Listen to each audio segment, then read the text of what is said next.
Hello everyone, and welcome to After Alexander. Episode 72, The Purge of 221.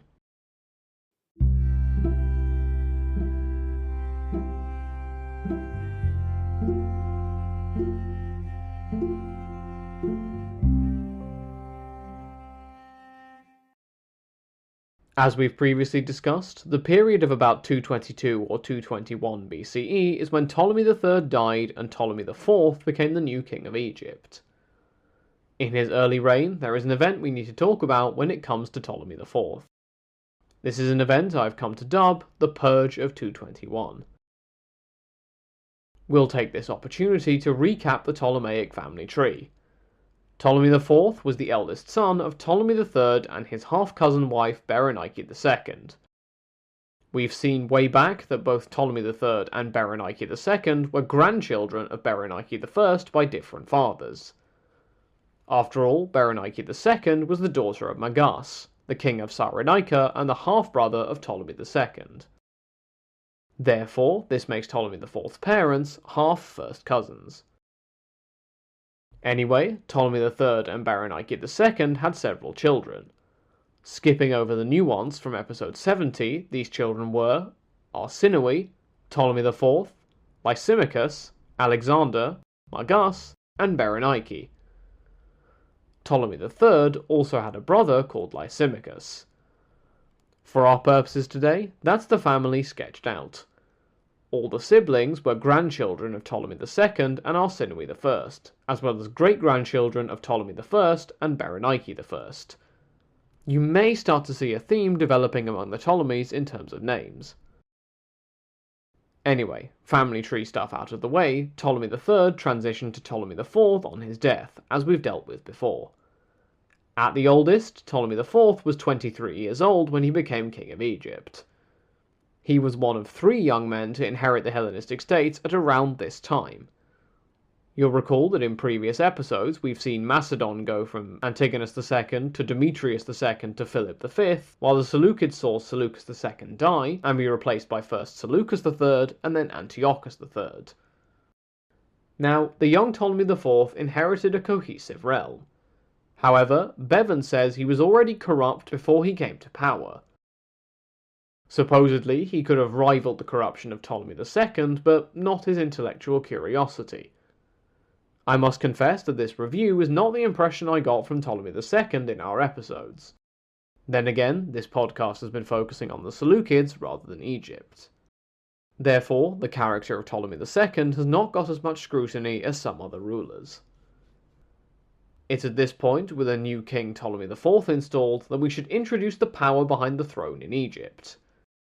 This was a man called Sosibius, and I must say that, in having a power behind the throne, parallels are drawn in my mind between the roles of Sosibius and that of Hermias over in the Seleucid Empire.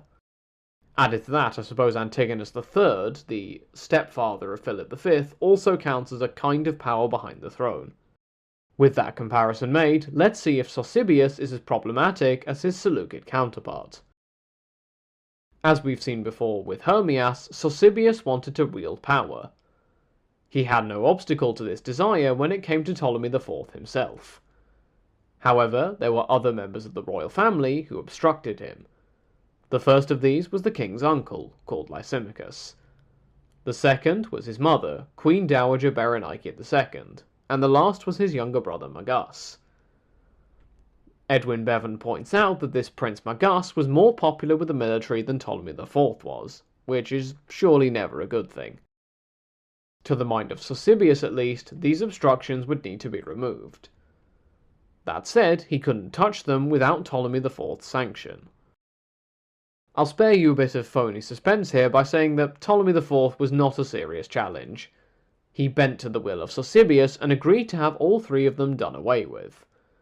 Berenike II was poisoned, while Magas was burnt to death by boiling hot water being poured onto him while he was taking a bath. The architect of this deed was called either Theogos or Theodotus. Over on the Autocrat podcast, we've recently covered the Theseus saga, and to me this has striking parallels with accounts of the death of King Minos. Who knows, maybe Sosibius liked his mythology and read the account of King Minos having boiling water poured on him by one architect or another while he was in the bath. Regardless, Bevan is silent on how Lysimachus met his fate. That's 3 deaths down. However, our familiar popular source lists other casualties. Ptolemy IV's brother Lysimachus the Younger if you want to avoid confusion with his uncle, died either during this bout of political violence or before it. The same goes for the remaining brother, Prince Alexander. What this means is that the possible total body count in 221 BCE has now risen to a grand total of 5. 3 brothers, 1 mother and an uncle, all dead just like that. I don't have any figures to back this particular train of thought up, but this probably makes the Purge of 221 BCE about as deadly as a plague when it comes to the royal family. Well over a millennium later, Richard III of England is remembered as a monster for the disappearance of his nephews Edward V and Richard of Shrewsbury, also known as the Princes in the Tower. Now, this podcast is not a discussion of English history, and so I'm speaking from common knowledge rather than in-depth historical analysis. However, the point I'm making is that these are just 2 deaths that Richard III himself denied being involved in. Over in Egypt, in 221, we've got between 3 and 5 bodies hitting the floor, on the orders, or at least the approval, of Ptolemy IV himself. One thing's now for certain. Egypt had better hope that Ptolemy IV produces an heir. After all, it's not really as though there were any other options left after the Purge. It would now definitely be easier for a succession crisis to ensue if Ptolemy IV were to die childless. That's it for this episode. I know we don't foray into Egyptian history very often from our Seleucid vantage point. However, given how dramatic this episode is, I thought it was worth mentioning in a little more detail. As always, thank you all for listening. Feel free to get in touch at the show's email address for any questions, comments, or topic suggestions for future episodes. Until next time, have a great week, everyone.